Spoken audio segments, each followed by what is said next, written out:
Well, first of all, I'm delighted to be here, have an opportunity to visit on an issue that's dear to our hearts, and I think everyone on this panel, as was pointed out, the one thing that we all have in common is our protection of the American consumer, and particularly as it pertains to the electric utility industry.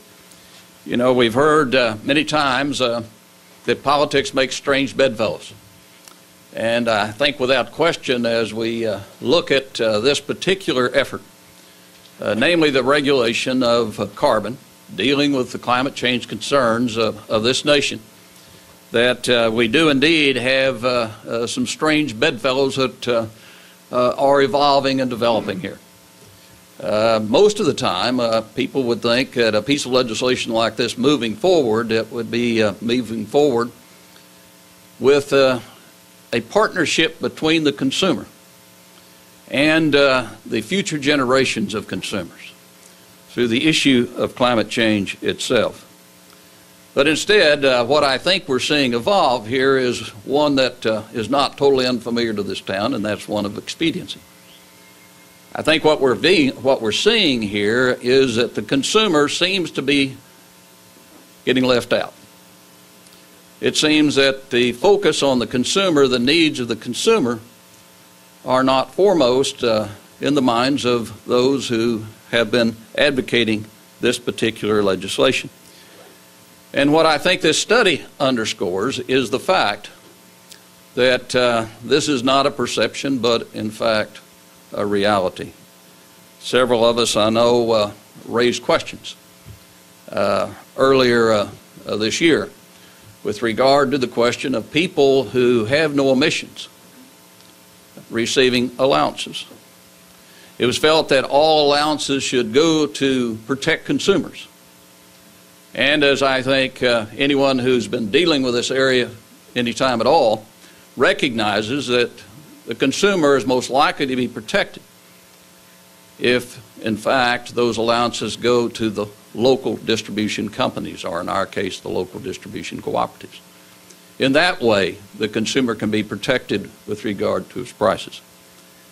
But anywhere back up the line, and as we've seen be the case in Europe, it's not likely that those allowances, that protection that is intended by government, would ever reach the consumer, would instead benefit those people who are in a position to withhold those allowances, to sell those allowances, and to pocket the money.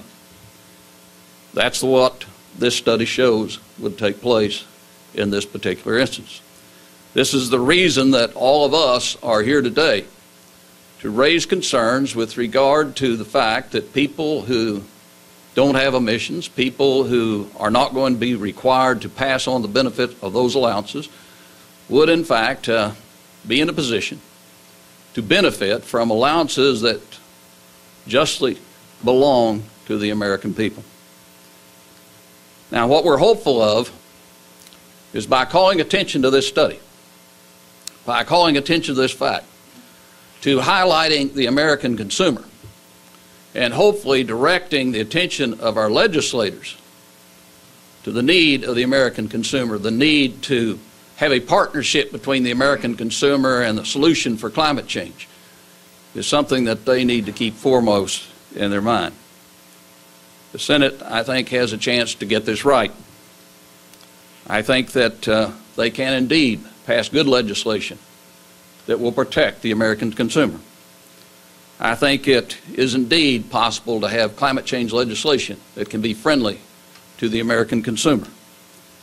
And certainly the only way that we can get off on the right foot is for us to all agree that all the allowances should go to those people who are closest to the consumer, those people who in fact are going to be impacted by any penalties on emissions.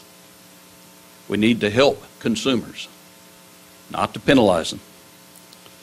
I think without question, it's important to keep in mind that while we're looking to protect future generations, as far as our environment is concerned, that we also have to protect this generation as far as our economic concerns. Let's make certain that we put the consumer first, whether that consumer is in this generation or the consumer in future generations. We can do this, and we can do it right. Thank you.